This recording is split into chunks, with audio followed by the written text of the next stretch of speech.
اللہ کے حکم کے مطابق جس وقت اللہ نے جس کام کا حکم دیا ہے اور جتنا حکم دیا ہے اسی وقت اتنا ہی عمل انجام دیا جائے تو عبادت ہے، ورنہ زحمت ہے، عبادت نہیں ہے۔ تو اس کا مطلب یہ ہوا کہ عبادت نہ نماز کا نام ہے، عبادت نہ روزے کا نام ہے، عبادت نہ حج کا نام ہے، عبادت نہ قرآن کی تلاوت کا نام ہے، بلکہ عبادت نام ہے حکم خدا کی تعمیل کا۔ تعمیل حکم کا نام ہے عبادت۔ آپ جس کی بھی حکم کی تعمیل کریں گے وہ عبادت میں شمار، اس کو عبادت کہا جائے گا۔ عبادت صرف اللہ ہی کی نہیں ہوتی، طاغوت کی بھی عبادت ہوتی ہے۔ فَمَن يَكْفُرْ بِالطَّاغُوتِ وَيُؤْمِن بِاللَّهِ، طاغوت کی عبادت نہ کرو، ہماری عبادت کرو۔ اللہ قرآن مجید میں کہہ رہا ہے فَمَن يَكْفُرْ بِالطَّاغُوتِ وَيُؤْمِن بِاللَّهِ، طاغوت کی عبادت سے انکار کرو اور ہماری عبادت کرو۔ تو طاغوت یعنی شیطان، طاغوت کی عبادت کیا ہوتی ہے؟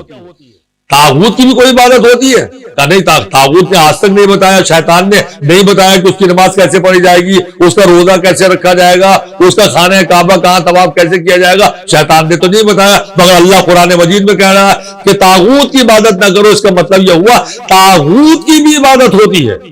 تو طاغوت کی عبادت آپ کے سمجھ میں آئے گی اسی مفہوم کے تحت جو میں آپ کے سامنے رکھ رہا ہوں کہ عبادت نہ نماز کا نام ہے، عبادت نہ روزے کا نام ہے، عبادت حکم کی تعمیل کا نام ہے۔ اگر اللہ کے حکم کی تعمیل کی ہے تو اللہ کی عبادت ہے، اور شیطان کے حکم کی تعمیل کی ہے تو شیطان کی عبادت ہے۔ اللہ نے کہا وقت پر نماز ادا کرو، اگر اول وقت نماز پڑھنے کے لیے کھڑے ہو گئے تو یہ اللہ کی عبادت ہے، اور اگر دنیاوی کاموں کی وجہ سے اگر اول وقت نماز پڑھنے سے انکار کر دیا یا آخری وقت میں جا کے نماز پڑھی اور اپنے کاموں میں مصروف رہے، دوستوں کے درمیان بیٹھے ہوئے گپ شپ کرتے رہے، تو یہ طاغوت کی عبادت، یہ طاغوت کی بات، بلا کسی وجہ کے روزہ چھوڑ دیا، طاغوت کی عبادت ہے۔ روزہ رکھ لیا تو یہ اللہ کی عبادت۔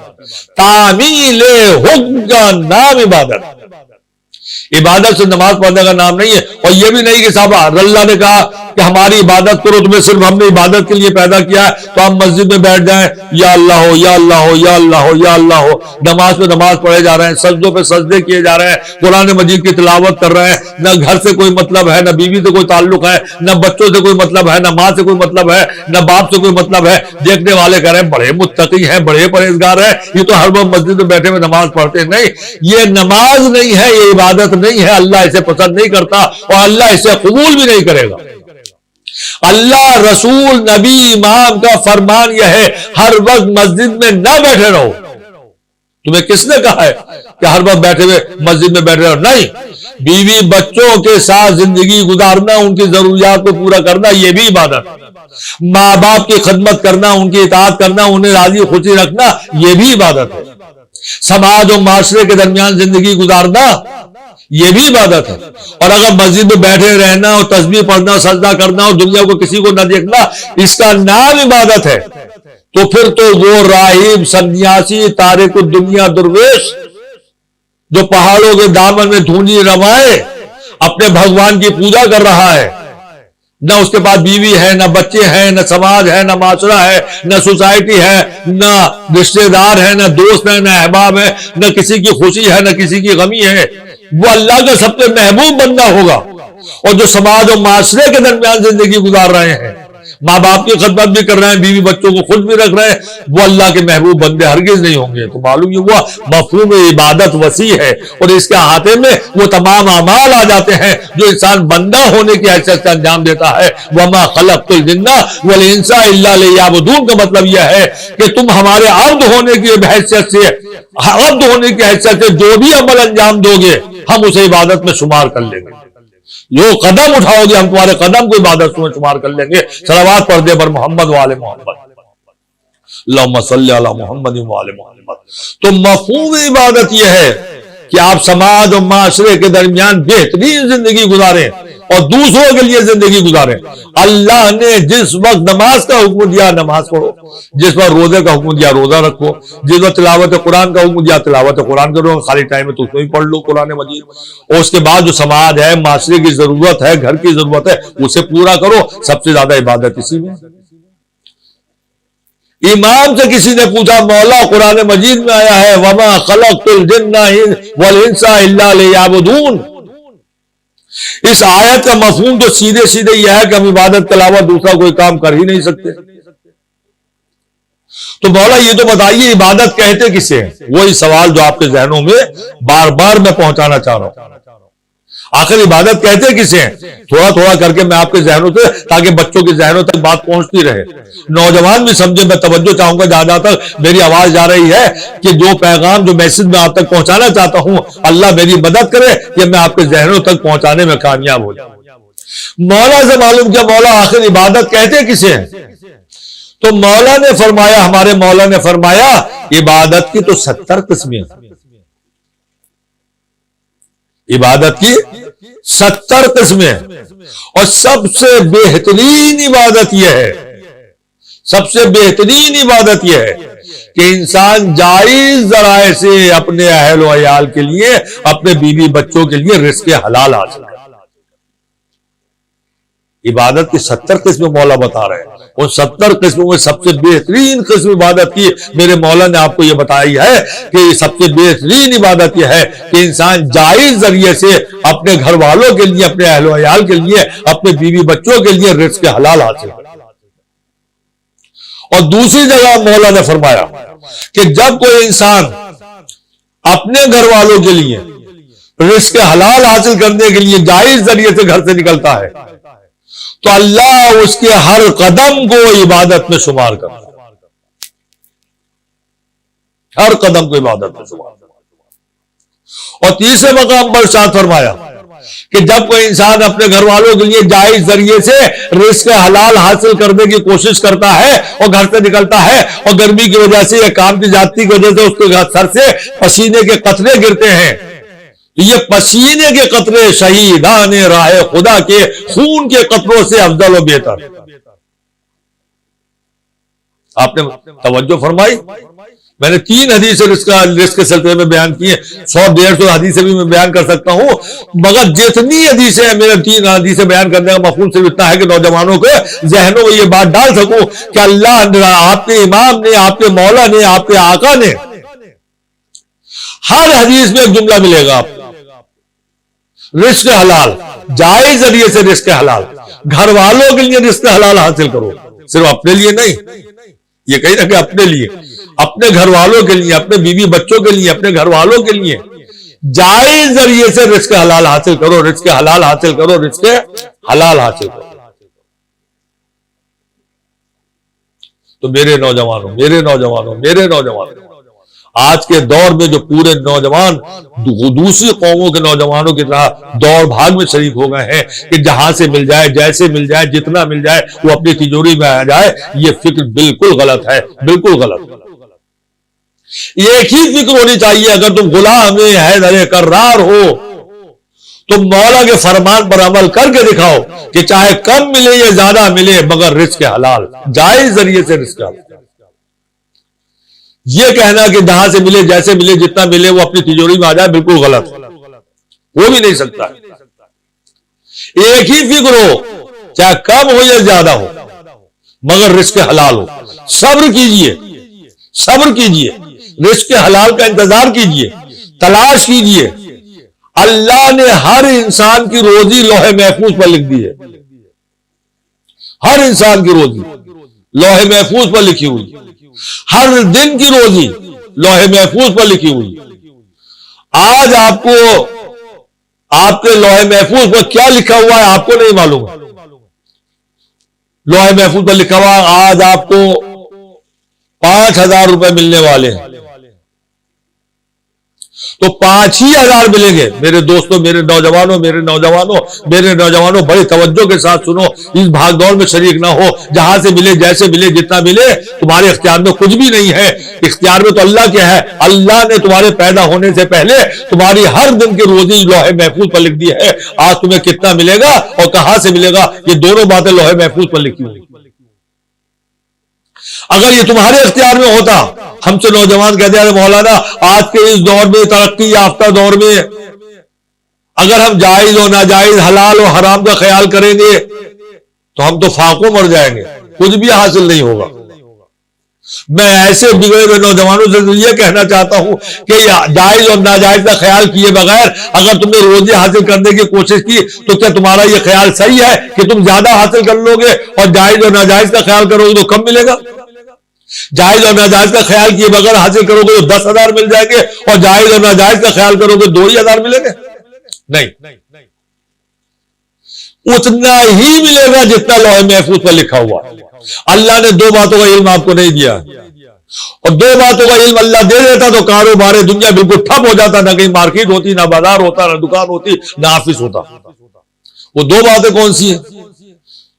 پہلی چیز تو یہ ہے کہ آج ہمیں کتنا ملنا ہے یہ لوح محفوظ پر لکھا ہوا ہے، ہمیں اس کا علم نہیں دیا گیا۔ اور دوسرا یہ کہ 5,000 لوح محفوظ پر لکھے ہوئے ہیں تو 5,000 ملنے ہیں، کہاں سے ملنے ہیں یہ اللہ نے ہم کو نہیں بتایا۔ اور ان 2 باتوں کا علم اگر ہمارے پاس ہو جاتا تو کاروبار دنیا ٹھپ ہو کے رہ جاتا، بازار بند ہو جاتے، دکانیں بند ہو جاتی۔ کیوں؟ اس لیے کہ اگر ہمیں لوح محفوظ پڑھنے کا شرف حاصل ہو جائے اور معلوم ہو جائے کہ ہمارے مقدر میں آج 5,000 لکھے ہوئے ہیں اور صبح 8 بجتے ہی کاروبار شروع ہوتے ہی آپ کو 5,000 مل گئے اور آپ کو اللہ کے اوپر پورا بھروسہ ہے، لوح محفوظ پر پورا بھروسہ ہے، تو آپ کو یہ بھی یقین ہوگا کہ 5,000 لکھے ہیں تو 5,001 نہیں ملے گا، اتنے ہی ملیں گے۔ تو بتاؤ کون بے وقوف ہے؟ صبح 8 بجے اگر آپ کو 5,000 مل گئے تو شام کو 8 بجے تک کون بے وقوف دکان کھول کے بیٹھے گا اور کاروبار کرے گا؟ رات کی روزی تو ہمیں مل گئی، اب کائے کو وقت ضائع کرے، لہٰذا چلو کہیں گھومنے چلتے ہیں یا گھر چلتے ہیں، آرام کریں گے۔ بند ہو جاتی کاروبار یا نہیں بند ہوتے؟ دوسری بات نہیں بتائی کہ کہاں سے ملیں گے، کس کے پاس سے ملیں گے۔ اگر آپ نے لوح محفوظ پڑھ لیا اور وہاں معلوم ہوا کہ مولانا شوکت عباس کے پاس سے ہمیں ملے گا روزی، آج 5,000 لکھا ہوا ہے، اس کو لوح محفوظ پر 5 ہی ملیں گے، اور لکھا ہوا ہے کہ مولانا شوکت عباس کے ذریعے سے ملیں گے، تو آپ کو کیا ضرورت ہے 10 جگہ تلاش کرنے کی؟ سیدھے سیدھے میرے پاس آئیں گے، مولانا ہم نے لوح محفوظ دیکھا ہے، آپ مجھے 5,000 دینے والے دے دیجئے۔ کس چیز کے بدلے میں 5,000 دینے والے وہ لے لیجئے۔ تو میرے گھر سے آپ وہ لے جاتے اور جو میری ضرورت ہے 5,000 کے بدلے میں وہ دے دیتے اور گھر جا کے سو جاتے، آرام کرتے، تو کاروبار دنیا ٹھپ ہو جاتا نہیں ہوتا؟ اللہ نے کہا 2 باتیں لوح محفوظ پر لکھ دی ہیں، تمہیں نہیں بتائیں گے۔ کتنا ملنا یہ بھی تمہیں نہیں بتایا جائے گا، کہاں سے ملنا یہ بھی نہیں بتایا جائے گا۔ تمہارا کام یہ ہے کہ صبح کو نماز کے بعد اپنی روزی روٹی کی تلاش میں گھر سے نکلو اور اس جگہ تک پہنچو جہاں ہم نے تمہاری روزی محفوظ کی ہے، اور وہاں سے اپنی روزی روٹی حاصل کر لو۔ ملے گا اتنا ہی جتنا کہ لوح محفوظ پر لکھا، 5,000 لکھے تو 5,000 ملیں گے، 6 نہیں ہوں گے، 4 بھی نہیں ہوں گے، 5 ہی ملیں گے۔ بس گھر سے نکلنے بعد یہی روزی 5,000 کی جائز کیسے ہو جائے گی، ناجائز کیسے ہو جائے گی، رزق حلال کیسے ہو جائے گا، رزق حرام کیسے ہو جائے گا؟ گھر سے نکل کے ہمیں اس مقام تک پہنچنا ہے، اس شخص تک پہنچنا ہے جہاں پہ اللہ نے ہماری روزی محفوظ کی ہے۔ بس گھر سے نکل کے اس روزی کو حاصل کرنے کے لیے جو ذریعہ ہم استعمال کر رہے ہیں، بھئی یہ ذریعہ اگر جائز ہے تو روزی حلال ہے، اور اگر ذریعہ ناجائز استعمال کر دیا ہے تو وہی روزی جو ہے ناجائز اور حرام ہو جائے گی۔ ملیں گے اتنے ہی جتنے اللہ نے لوح محفوظ پر لکھے ہیں، لیکن وہی کبھی جائز بن کے ملتے ہیں، رزق حلال ہو جاتا ہے، وہی کبھی رزق حرام ہو جاتا ہے۔ بس ایک واقعہ آپ کے سامنے میں پیش کروں گا تاکہ بچوں کے ذہن میں بھی یہ بات آ جائے کہ رزق حلال وہی رزق حلال کیسے ہوتا ہے اور رزق حرام کیسے ہوتا ہے۔ ذریعہ ناجائز ہے تو رزق حرام ہو جائے گا، اور ذریعہ جائز ہے تو وہی رزق حلال ہو جائے گا۔ میں ایک واقعہ میں آپ کے سامنے میں پیش کروں، ایک مرتبہ صلوات پڑھ دے مل جل کے، صلوات اللہم صلی علی محمد وعلی محمد۔ ہمارے اور آپ کے آقا و مولا علی علیہ السلام ایک سفر سے واپس آ رہے ہیں۔ دیکھیے بچوں ذہن میں رکھیے گا، لوح محفوظ پر جتنا لکھا ہے اتنا ہی ملے گا۔ ذریعہ جائز ہے، رزق حلال ہے، ذریعہ ناجائز ہے تو رزق حرام ملے گا اتنا ہی جتنا لکھا ہوا۔ مولا سفر سے آ رہے ہیں، مسجد کے قریب پہنچے، نماز کا وقت، امام گھوڑے سے اترے نماز پڑھنے کے لیے۔ ایک شخص مسجد سے آ رہا تھا نماز پڑھ کے، مولا نے کہا تھا میں نماز پڑھنے جا رہا ہوں، میرے گھوڑے کی حفاظت کرو۔ شاید واقعہ سنا ہوا بھی ہوا آپ کا۔ ادھر جائیے نماز پڑھیے، میں آپ کے گھوڑے کی اتنی دیر حفاظت کروں گا۔ مولا مسجد میں گئے، نماز پڑھی، نماز پڑھ کر واپس آئے، آنے کے بعد کیا دیکھا کہ گھوڑا تو کھڑا ہے مگر محافظ غائب۔ جس آدمی کے سپرد گھوڑا کیا تھا وہ غائب ہے. نہ صرف خود بھاگ گیا بلکہ مولا کے گھوڑے کی زین کمبخت چرا کے لے گیا. چور تھا اس نے مولا کی زین اتاری گھوڑے سے اور چرا کے بھاگ گیا. مولا مسکرائے، لجام فرس کو تھاما، بیت الشرف میں تشریف لائے، خادم کو آواز دی، غلام حاضر ہوا. مولا نے کہا قمبر جاؤ بازار میں جاؤ اور ایک زین خرید کے لاؤ. مولا نے جیب سے نکال کے 100 درہم دیے، 100 روپے دیے مثلا، جاؤ جا کے زین خرید لاؤ. جب قمبر آگے بڑھے تو مولا نے آواز دی قمبر ٹھہرو، زین خریدنے جا رہے ہو تو یہ بھی تو سمجھو کیسی لاؤ گے. کہا مولا آپ ہی بتائیے، میں تو جاؤں گا 100 روپے میں جیسی ملے گی وہ لے آؤں گا. کہا نہیں. مولا نے زین کے خصوصیات بیان کی، ایسی ہو ویسی ہو کیسی ہو. تو قمبر نے کہا ٹھیک ہے. اور اس کے بعد جب مولا نے خصوصیات بیان کی تو گھبرا کے مولا کے چہرے کو دیکھا. کہا قمبر کچھ کہنا چاہتے ہو؟ کہا آقا جیسی زین آپ پسند کر رہے ہیں وہ زین کی قیمت 100 روپے نہیں ہے، 500 ہے. ایسی زین 500 میں ملے گی، 100 میں تو معمولی ملے گی. تو قمبر سے کہا میرے مولا نے جاؤ بازار میں فلاں مقام پر پہنچو، ایک آدمی ایسی ہی زین جیسی میں نے تمہیں بیان کی ہے بیچ رہا ہوگا، اس سے جا کے سودا کرو، وہ 100 میں تیار ہو جائے گا. مولا کا حکم تھا. قمبر بازار میں پہنچے، جس جگہ کی نشاندہی میرے مولا نے کی تھی اس جگہ تک پہنچے اور جانے کے بعد دیکھا تو وہی زین جیسی مولا نے بیان کی تھی وہ واقعی بیچ رہا تھا. کہا کیا زین بیچو گے؟ کہا بیچیں گے. کہا کتنے کی ہے؟ اس نے کہا 500 کی ہے. 500 کی ہے. کہا 100 میں دو گے؟ کہا یہ مال 100 میں کہاں سے ملے گا بھائی؟ کہا ہمارے پاس تو 100 ہے. اس نے کہا 400 دے دو، 100 روپے کم کر دیے. کہا نہیں ہمارے پاس تو 100 ہی ہیں. وہ اور 100 اترا گا 300 میں دے دو. ہوتے ہوتے 150 تک آیا. کہا اس سے کم نہیں کریں گے.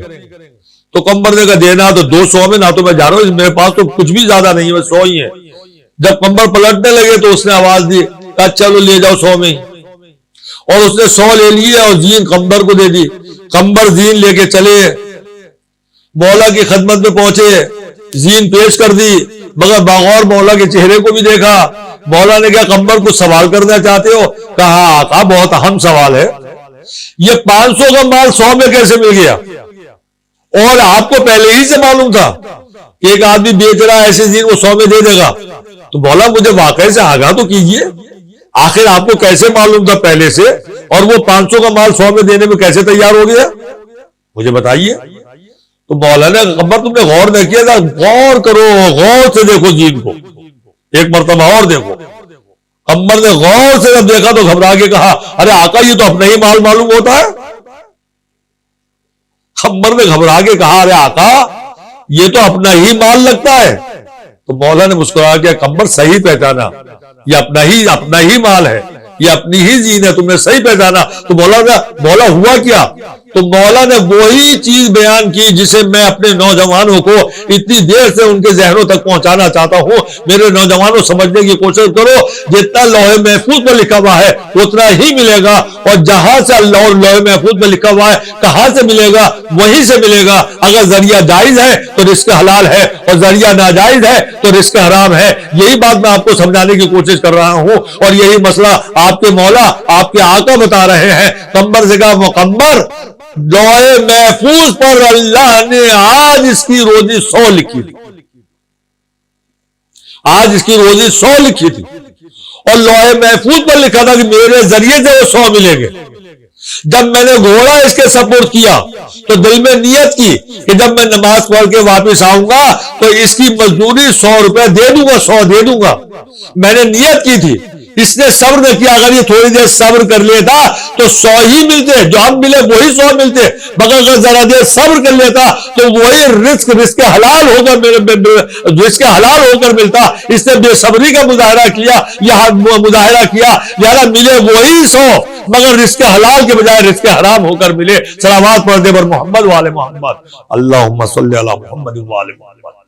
تو آپ نے میرے نوجوانوں، میرے بچوں، میرے نوجوانوں، میرے بزرگوں، آپ نے محسوس کیا مولا علی نے کیا بتایا؟ اتنا ہی ملے گا جتنا لوح محفوظ پر لکھا ہوا ہے، اور اسی جگہ سے ملے گا جہاں پہ اللہ نے آپ کی روزی کو محفوظ کیا ہے۔ ذریعہ جائز ہے، رزق حلال ہے، ذریعہ ناجائز ہے تو وہی رزق حرام ہو کے ملے گا۔ لہذا میرے نوجوانوں، یہ فکر قطعی طور پر غلط ہے کہ جہاں سے ملے، جیسے ملے، جتنا ملے سب اپنی تجوری میں آ جائے۔ نہیں، فکر بالکل غلط ہے، قطعی طور پر غلط ہے۔ صحیح فکر یہ ہے کہ چاہے کم ملے یا زیادہ ملے، رزق حلال ہوگا۔ اللہ، رسول، امام، اسلام مسلمانوں سے یہ نہیں چاہتا کہ تم غربت کی زندگی گزارو، جیسے کل کی مجلس میں میں نے بیان کیا، مالدار بنو، کاروبار کرو، مگر اور زیادہ سے زیادہ دولت حاصل کرنے کی کوشش کرو، مگر ایک فکر کے ساتھ جتنا بھی حاصل کرو رزق حلال، اور اتنی ہی دولت حاصل کرو جس کا نشہ تمہارے ذہن پر سوار نہ ہو۔ جب دولت کا نشہ ذہن پر سوار ہوتا ہے تو انسان عبادت سے بھی دور ہو جاتا ہے اور مجلسوں سے بھی دور ہو جاتا ہے۔ جیسے اشارتاً کل میں نے کہا تھا کہ جب روزانہ مجلسوں میں آنے والا، روزانہ اول وقت مسجد میں پہنچنے والا، روزانہ ہر عزاداری میں شرکت کرنے والا بعد میں غائب ہو جاتا ہے، نظر نہیں آتا، پوچھو کیا بات ہے صاحب، کاروبار اتنی ترقی کر گیا، کیا فرصت نہیں ملتی ہے؟ تو یہ بگڑی ہوئی فکر کیا آج کے دور کی 1400 سال کے بعد کہ آدمی کو فرصت نہیں ملتی اول وقت مسجد میں آنے کی یا مجلس میں شرکت کرنے کی؟ وہ آج کا فیشن ہو گیا ہے کہ مجلس حسین جب برپا ہوتی ہے تو صف اعضاء پر لوگ آ کے نہیں بیٹھتے ہیں بلکہ گھر میں بیٹھ کے ہی سنتے رہتے ہیں۔ لیکن عزیزو، یا امام مالک کی امام بارگاہ کے باہر مائک پر آواز سنتے رہتے ہیں اور کھڑے ہو کر یہ کرسیوں پہ بیٹھ کر مجلس سنتے ہیں۔ مجلس سنتے ہیں، مجلس آپ تک پہنچے گی، ثواب بھی پہنچے گا، مگر جو ثواب فرش اعضاء پر بیٹھ کر مجلس سننے کا ہے اور مجلس کرنے کا ہے اور ماتم کرنے کا ہے، وہ ثواب کہیں زیادہ ہے، اس سے کہیں زیادہ ہے جو گھر پر لیٹ کر سن رہے ہو یا باہر کرسیوں پہ بیٹھ کر سن رہے ہو۔ تو اول وقت نہ مسجد میں پہنچے نہ وہاں پہنچے، یہ کاروبار ترقی کر گیا۔ تو یہ آج کی بگڑی ہوئی فکر نہیں ہے، 1400 سال پہلے ہی یہ بگڑی ہوئی فکر پیدا ہو چکی تھی۔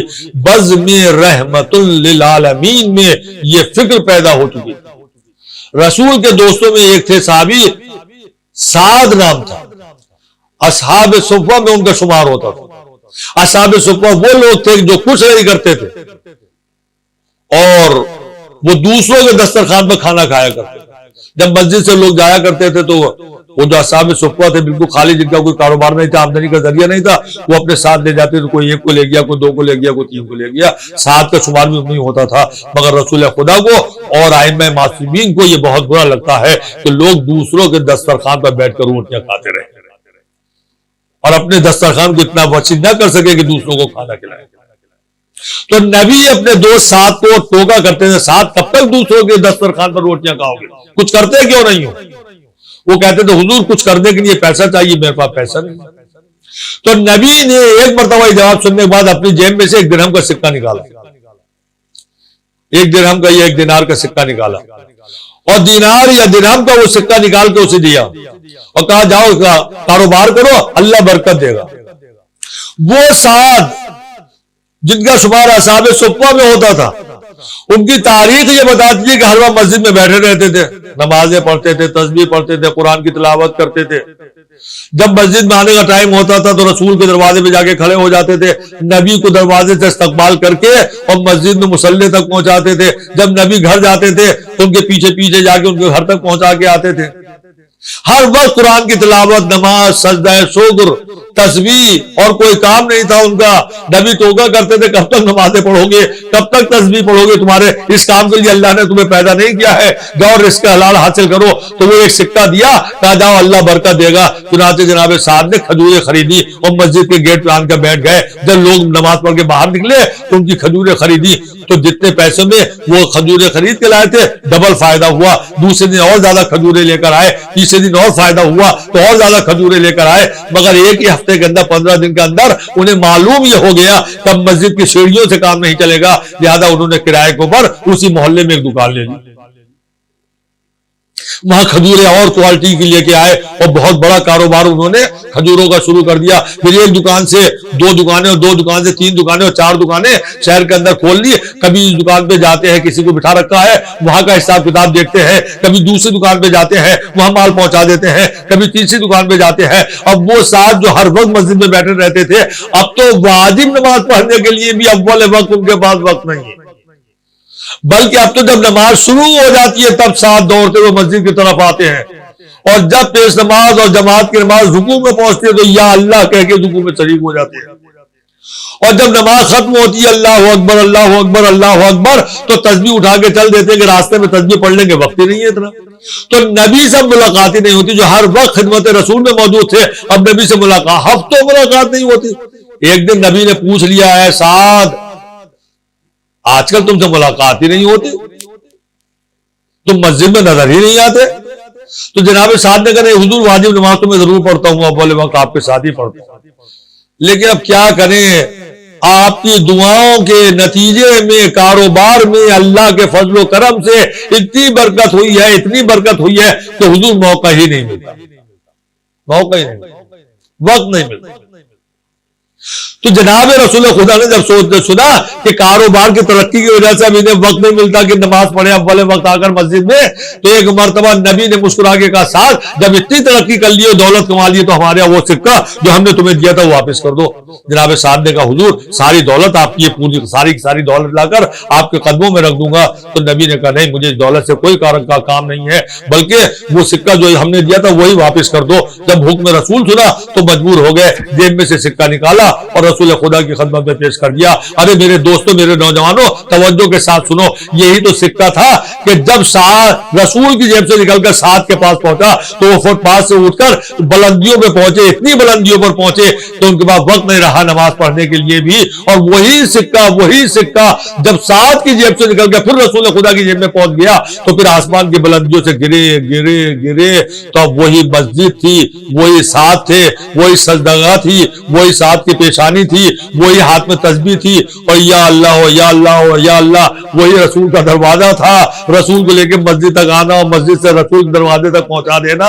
جب رسول خدا نے بدلتے ہوئے حالات دیکھے تو ایک مرتبہ سعد کو روک لیا صحن مسجد میں اور کہا کہ سعد آج کل تم پھر مسجد میں نظر آنے لگے, آخر سبب کیا ہے؟ تو جناب سعد نے جواب دیا حضور وہ دولت ہی نہیں رہی جس کی وجہ سے میں عبادت سے اور مسجد سے دور ہو گیا تھا. تو نبی نے جیب میں ہاتھ ڈالا اور سکہ نکال کے لو سعد پھر لے جاؤ اور کاروبار شروع کرو, اللہ تمہیں پھر برکت دے گا. سعد نے 2 قدم پیچھے کو ہٹا لیے اور ہاتھ جوڑ کے کہا حضور مجھے وہ دولت نہیں چاہیے جو عبادت سے دور کر دے, مجھے وہ غربت پسند ہے جو مجھے عبادت سے قریب رکھے, مجلس حسین سے قریب رکھے. میرے نوجوانوں یاد رکھو, بس اتنی ہی دولت حاصل کرو کہ جو تمہیں عبادت سے قریب رکھے, نمازوں سے قریب رکھے, اللہ کی سجدے سے قریب رکھے, تسبیح سے قریب رکھے, صف ادا سے قریب رکھے, مجلس حسین سے قریب رکھے, ماتم حسین سے قریب رکھے.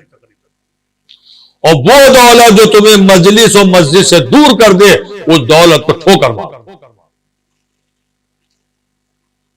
جو عبادت سے بھی قریب ہو اور محبت حسین بھی اس کے دل میں رہے, بس اتنی ہی دولت.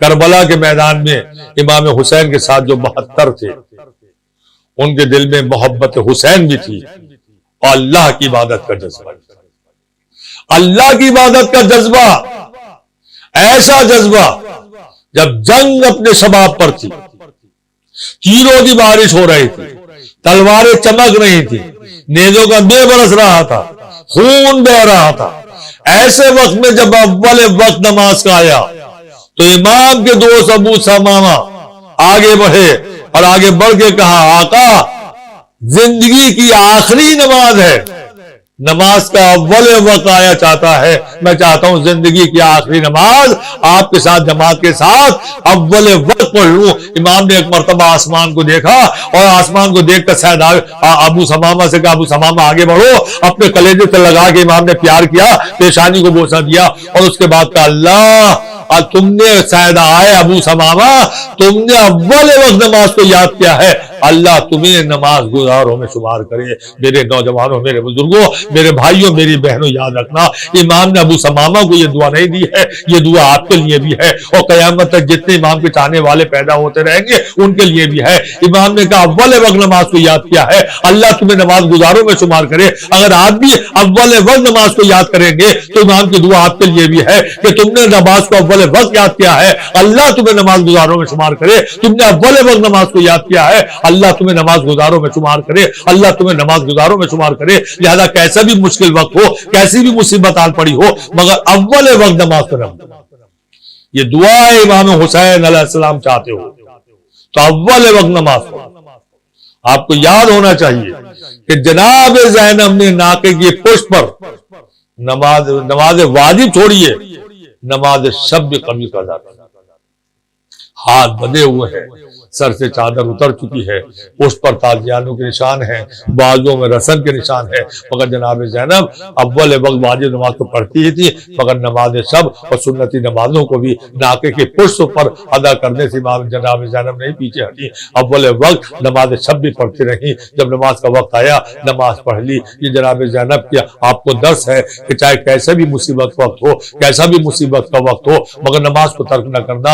امام زین العابدین نے شام غریبہ میں جلتے ہوئے خیموں کے درمیان جلتی ہوئی راک کے اوپر بیٹھ کر ایسا سجدہ کیا کہ امام نے اللہ نے انہیں سید الساجدین کا لقب دے دیا۔ کہیں بابا کا جنازہ بے گور و کفن لاشا پڑا ہوا ہے، کہیں چچا کا لاشا بے گور و کفن، کہیں بھائی کا لاشا بے گور و کفن، کہیں چاہنے والوں کے لاشے بے گور و کفن پڑے ہوئے ہیں۔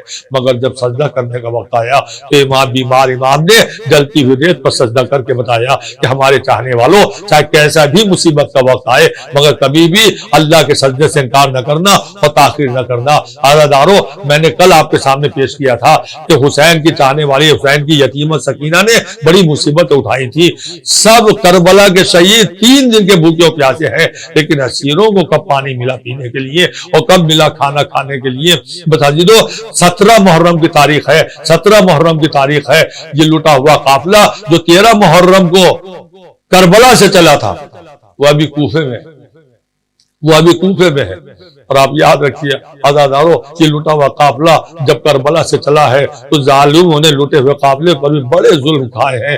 ماں کی گود میں جو بچے تھے، کم سے بچے تھے، اتنی تیز ناکوں کو دوڑایا جاتا تھا اور رسیوں سے بندھی ہوئی ماں کو بازو تھے کہ بچے ماں کی گود سے گر جاتے تھے، اور جب ماں چیختی تھی ارے قافلہ روکو میرا بچہ گر گیا، ارے قافلہ روکو میرا بچہ گر گیا، تو شمر قافلے کو نہیں روکتا تھا بلکہ بچہ وہیں گرا رہ جاتا تھا اور جلتی ہوئی ریت پر تڑپ کے دم توڑ دیا کرتا تھا۔ ادھر سے آنے والے قافلوں نے جب دیکھا کہ کچھ میتیں ہیں جو راستے میں جا بجا پڑی ہوئی ہیں، انہیں چھوٹی چھوٹی قبر کھود کر وہیں پر دفن کر دیا گیا۔ اسی درمیان میں تاریخ بتاتی ہے کہ جناب سکینہ ناکے کی پشت سے گری تھی تو جناب زینب نے شمر کو آواز دی تھی اور شمر کو آواز دے کر کہا تھا ارے ظالم، سکینہ حسین کی چاہنے والی سکینہ، حسین کی بیٹی سکینہ، حسین کی یتیمہ سکینہ ناکے سے گر گئی ہے، ذرا قافلہ روک لے۔ مگر شمر نے قافلہ روکنے سے انکار کیا تو جناب زینب نے ایک مرتبہ حسین کے کٹے ہوئے سر کو دیکھا اور آواز دی بھیا آپ کے سینے پر سونے والی سکینہ، آپ کے سینے پر سونے والی سکینہ راہ کوفہ میں گر گئی ہے اور شمر قافلہ نہیں روک رہا ہے، ارے بھیا کچھ کرو۔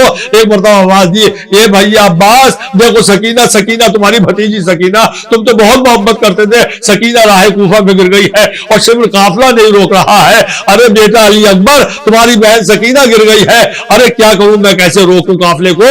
شمر قافلہ روکنے کے لیے تیار نہیں ہے۔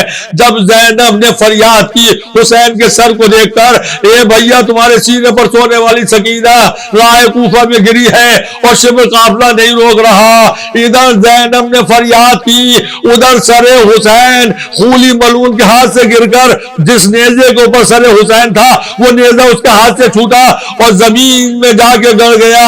خولی نے لاکھ کوشش کی کہ سر حسین کو زمین سے اٹھا سکے مگر نہ اٹھا سکا، تو اس نے شمر کو آواز دی، صورتحال سے آگاہ کیا۔ ایک مرتبہ شمر آگے بڑھا، اس نے کوشش کی لیکن جب سر حسین آگے نہ بڑھا تو اس نے خولی سے کہا رکو میں بھی سر حسین کو آگے بڑھاتا ہوں۔ یہ کہہ کے شمر آگے بڑھا. میں نے سوچا کہ شاید اب 2-4 سپاہیوں کو لے کر آئے گا, طاقتور اور پہلوانوں کو لے کر آئے گا جو زمین سے نیزہ اٹھانے کی کوشش کریں گے. نہیں میرے دوستو, شمر کے قدم اپنے سپاہیوں کی طرف نہ بڑھے بلکہ وہ اس بیمار امام کی طرف جاتا ہوا نظر آیا. اس بیمار ہاتھ کی طرف گیا جس کے ہاتھوں میں ہتکڑیاں تھی, پیروں میں بیڑیاں تھی, گلے میں خاردار توق تھا, مجھ پر تازیانوں کے نشان تھے. شمر قریب پہنچا, اپنا تازیانہ ہوا میں لہرایا اور عزاداروں کو ظلم کیا کہ بیمار کی چیخیں بلند ہو گئی. روگے کارے شمر کی اذیت دے رہا ہے, میری پشت سے خون جاری ہو گیا.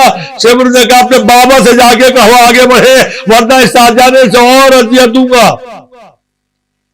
لو عزاداروں, آپ کو امام, بیمار امام, لاوارث و وارث امام کربلا سے چلتے چلتے یا کوفے کے بازار کوفے میں آیا ہے اور سکینہ راہ کوفہ میں گر گئی. ایک مرتبہ بیمار امام نے ہتکڑیوں کے بدن کو سنبھالا, بیڑیوں کی تکلیف کو برداشت کیا, گلے میں خاردار توق کو برداشت کرتے ہوئے آہستہ آہستہ چلتے ہوئے بابا کے سر کے پاس آئے, ہاتھوں کو جوڑا. بابا سکینہ راہ کوفہ میں گر گئی ہے. اور شمر یہ کہہ رہا تمہارے بابا کا سر آگے نہیں بڑھتا, ہمیں قافلے کو آگے بڑھانا ہے. یہ بابا بتائیے, شمر کو بتائیے آپ آگے کیوں نہیں چلتے ہیں. ایک مرتبہ سر مریدہ سے آواز آئی, اے بیٹا میں آگے کیسے بڑھوں, میرے سینے میں سونے والی سکینہ راہ کوفہ میں گر گئی. ارے شمر کو بتاؤ, جب تک سکینہ نہیں آئے گی قافلہ آگے نہیں بڑھ سکے گا. جب سر حسین سے آواز آتے ہوئے سنی تو ایک مرتبہ شمر نے بیمار امام سے کہا جاؤ جلدی سے جاؤ, تاخیر ہو رہی ہے, اپنی بہن کو تلاش کر کے لاؤ. ایک مرتبہ بیمار امام آگے بڑھے, جناب زینب کے ناکے کے پاس آئے, ہاتھوں کو جوڑا, صورت حال بتائی اور کہا پھوپھی اما دیکھیں میرے ہاتھوں میں کتنے زخم ہیں, میرے پیروں میں چھالے پڑ گئے ہیں, ہتھکڑیوں کی وجہ سے پنڈلیاں بھی زخمی ہیں, میرے خاردار توق کی وجہ سے پورا گلا زخمی ہے, پشت سے خون جاری ہے. میں سکینہ کو تلاش کرنے کے لیے کیسے چلوں, کیسے قدم اٹھاؤں. جائیے پھوپھی اما آپ جا کے سکینہ کو تلاش کر لیجئے. حکم امام سنا, زینب ناقے سے اتری, حیدر کرار کی بیٹی جنگل میں آئی, ہو کا عالم ہے, سناٹا ہے. ایک مرتبہ نجف کا رخ کر کے کہا بابا آپ کی بیٹی جنگل میں ہے, آپ مشکل کشائے زمانہ ہے, بابا آئیے.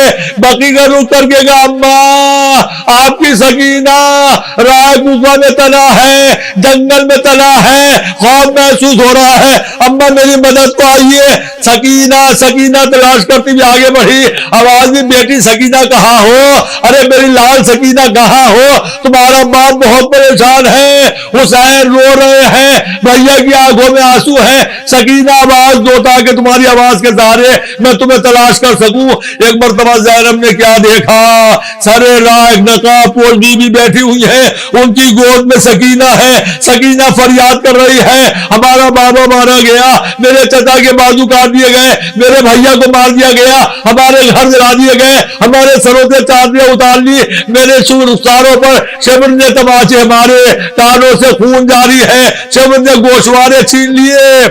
اور بیوی تسلی و تشفی دے رہی ہے, پیار کر رہی ہے, محبت کا برتاؤ کر رہی ہے. ایک مرتبہ زینب آگے بڑھی, اپنے ہاتھوں کو جوڑا, اے بیوی اللہ تم کو جزائے خیر دے, آپ نے یتیمہ کے اوپر رحم تو کھا لیا. بیوی یہ تو بتاؤ کون ہو. ایک مرتبہ بیوی نے اپنے چہرے سے نقاب کو الٹا, ارے زینب تو نے نہ پہچانا, میں تیری ماں فاطمہ زہرا ہوں, میں سکینہ کو تنہا کیسے چھوڑ دیتی. ارے میرا لال بے چین و بے قرار ہو جاتا. میں سکینہ کے پاس آ گئی, بس جیسے ہی زینب نے دیکھا ماں آ گئی, ایک مرتبہ طرف کے قدموں پہ خود کو گرا دیا اور قدم پکڑ کے رونے لگی, اماں اب آئی ہو, ہمارا گھر اجڑ گیا, اماں میرا بھیا 3 دن کا بھوکا پیاسا مارا گیا, عباس کے شان قلم ہو گئے, اماں اب آئی ہو, ہمارے خیمے کے شعلے بلند ہو رہے تھے, ہمارے سروں سے چادریں اتر گئی. اماں کوفے کا بازار تھا, تماشائیوں کا مجمع تھا, آپ کی بیٹی سربراہ نہ تھی, ایک منادی کی ندا تھی, یہ زینب ہے, یہ ام کلثوم ہے, یہ سکینہ ہے. سیعلم الذین ظلموا ای منقلب ینقلبون الا لعنۃ اللہ علی القوم الظالمین رضا بقضائہ وتسلیما لامرہ الہی بحق زہرا الہی بحق زہرا الہی بحق زہرا. الہی چار معصومین کا واسطہ ہماری اس مختصر سی ادا کو قبول فرما. پالنے والے ہمیں احکام دین سیکھنے اور اس پر عمل کرنے کی توفیق عنایت فرما. سیرت مولا کائنات پر غلامان حیدر کرار کو عمل کرنے کی توفیق عنایت فرما. کنیزان جناب فاطمہ زہرا کو سیرت فاطمہ پر عمل کرنے کی توفیق عنایت فرما. ہم میں جو غریب ہیں ان کی غربت کو دور فرما, جو پریشان حال ہے ان کی پریشانی کو دور فرما, جو مریض ہیں انہیں صحت و شفا عنایت فرما. امام کا ظہور جلد از جلد فرما, ہمیں ان کی آواز و انصار میں شامل فرما.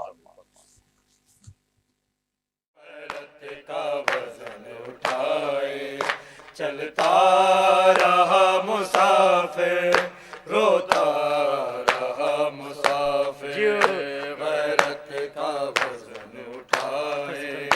چلتا رہا مسافر روتا رہا مسافر. پتہ ستم کے کھا کر آنکھوں سے خون بہا کر, پتہ ستم کے کھا کر آنکھوں سے خون بہا کر, احوال غربتوں کا کہتا رہا مسافر روتا رہا مسافر. غیرت کا وزن اٹھائے چلتا رہا مسافر روتا رہا مسافر. غیرت کا وزن اٹھائے چلتا رہا مسافر روتا رہا مسافر. بازار بے حیا کے ہر موڑ ہر گلی میں, بازار بے حیا کے ہر موڑ ہر گلی میں اٹھتا رہا مسافر گرتا رہا مسافر روتا رہا مسافر. غیرت کا وزن اٹھائے چلتا رہا مسافر روتا رہا مسافر. غیرت کا وزن اٹھائے چلتا رہا مسافر روتا رہا مسافر. ہر گام تازیانے کھاتا رہا مسافر روتا رہا مسافر. غیرت کا وزن اٹھائے چلتا رہا مسافر روتا رہا مسافر. غیرت کا وزن اٹھائے چلتا رہا مسافر روتا رہا مسافر. وہ درد جن کو سہ کر مر جاتی زندگی بھی, وہ درد جن کو سہ کر مر جاتی زندگی بھی, وہ سارے درد سہ کر زندہ رہا مسافر روتا رہا مسافر. غیرت کا وزن اٹھائے چلتا رہا مسافر روتا رہا مسافر. غیرت کا وزن اٹھائے چلتا رہا مسافر روتا رہا مسافر. پڑھتی رہی نگاہیں ہائے کھلے سروں پر, پڑھتی رہی نگاہیں ہائے کھلے سروں پر, مرنے کی دعائیں کرتا رہا مسافر روتا رہا مسافر.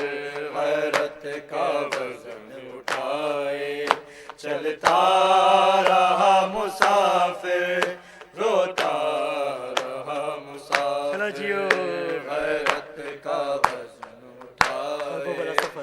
چلتا رہا مسافر، روتا رہا مسافر، کرب و بلا سفر میں نیزوں پہ ہم سفر ہیں، کرب و بلا سفر میں نیزوں پہ ہم سفر ہیں، کرب و بلا کا نوحہ پڑھتا رہا مسافر، روتا رہا مسافر، غیرت کا وزن اٹھائے چلتا رہا مسافر، روتا رہا مسافر، غیرت کا وزن اٹھائے چلتا رہا مسافر، روتا رہا مسافر، ہر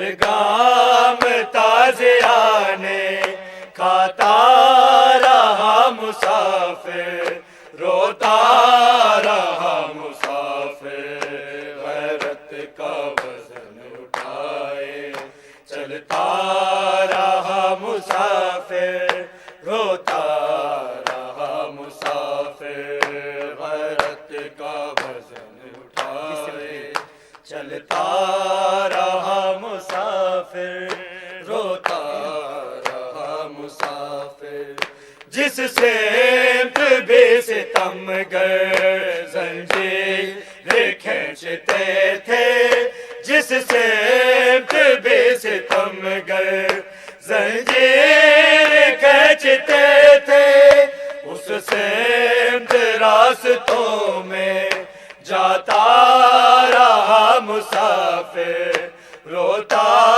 رہا مسافر، غیرت کا وزن اٹھائے چلتا رہا مسافر، روتا رہا مسافر، غیرت کا وزن اٹھائے چلتا رہا مسافر، روتا رہا مسافر، مجمع میں شامیوں کے اکبر کے قاتلوں سے، مجمع میں شامیوں کے اکبر کے قاتلوں سے، بس ایک سوال چادر کرتا رہا مسافر، روتا رہا مسافر، غیرت کا وزن اٹھائے چلتا رہا مسافر، روتا رہا مسافر، غیرت کا وزن اٹھائے چلتا رہا مسافر، روتا رہا مسافر، بازار بے حیا کے ہر موڑ ہر گلی میں، بازار بے حیا کے ہر موڑ ہر گلی میں، اٹھتا رہا مسافر، گرتا رہا مسافر، روتا رہا مسافر، غیرت کا وزن اٹھائے چلتا رہا مسافر، روتا رہا مسافر، غیرت کا وزن اٹھائے چلتا رہا مسافر، روتا رہا مسافر، ہر گام تازیانے کھاتا رہا مسافر، روتا رہا مسافر، غیرت کا وزن اٹھائے چلتا رہا مسافر، روتا رہا مسافر، غیرت کا وزن اٹھائے چلتا رہا مسافر، روتا رہا مسافر، وہ درد جن کو سہ کر مر جاتی زندگی بھی، وہ درد جن کو سہ کر مر جاتی زندگی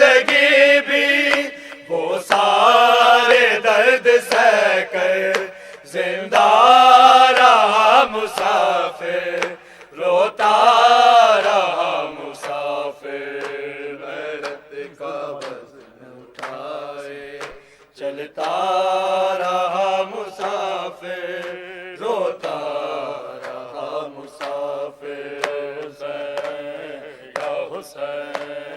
یا حسین یا حسین یا حسین یا حسین یا حسین یا حسین یا حسین یا حسین یا حسین یا حسین یا حسین، مظلوم کا ماتم کرو اور چادروں کا غم کرو، جو کربلا میں لٹ گیا زہرا کا چین، یا حسین یا حسین یا حسین، مظلوم کا ماتم کرو اور چادروں کا غم کرو، جو کربلا میں لٹ گیا زہرا کا چین، یا حسین یا حسین یا حسین یا حسین، مولا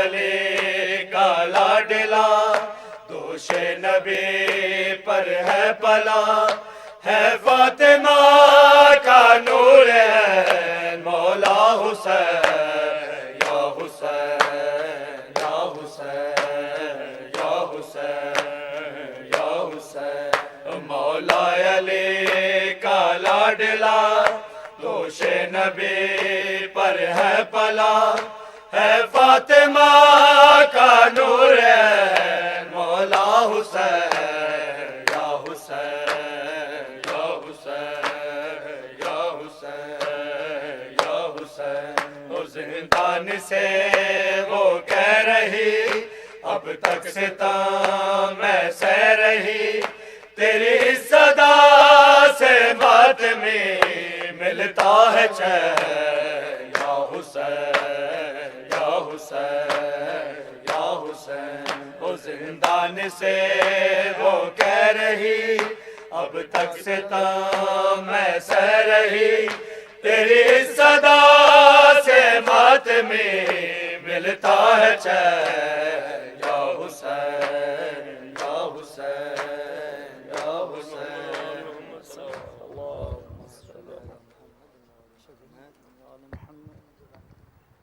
متوجہ زیارت۔ السلام علیکہ یا ابا عبداللہ، السلام علیکہ یا ابن رسول اللہ، السلام علیکہ وعلی جدک و ابیک، السلام علیکہ وعلی امک و اخیک، السلام علیکہ یا ابن فاطمۃ الزہراء سیدتی نساء العالمین، السلام علیکم ورحمۃ اللہ وبرکاتہ۔ الصلاة والسلام علیکہ یا غریب الغرباء، السلام علیکہ یا معین الضعفاء والفقراء، السلام علیکہ یا انیس النفوس ایہا المدفون بارض طوس، یا سلطان العرب والعجم، یا علی ابن موسیٰ الرضا الراضی بالقدر والقضاء، سیدی رزقنا اللہ فی الدنیا زیارتکم وفی الآخرۃ شفاعتکم، السلام علیکم ورحمۃ اللہ وبرکاتہ۔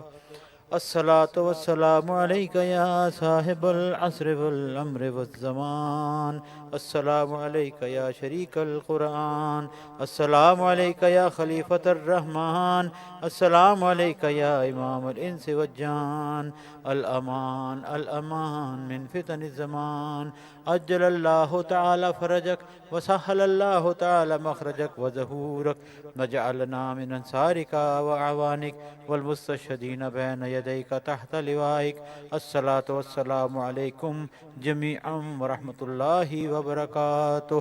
بسم اللہ الرحمن الرحیم، اللہم قل ولیک الحجۃ ابن الحسن صلواتک علیہ وعلی آبائہ فی ہذہ الساعة وفی کل ساعة ولیا وحافظا وقائدا وناصرا ودلیلا وعینا حتی تسکنہ ارضک طوعا وتمتعه فيها طويلا. پر محمد والے محمد صلوات. صلی اللہ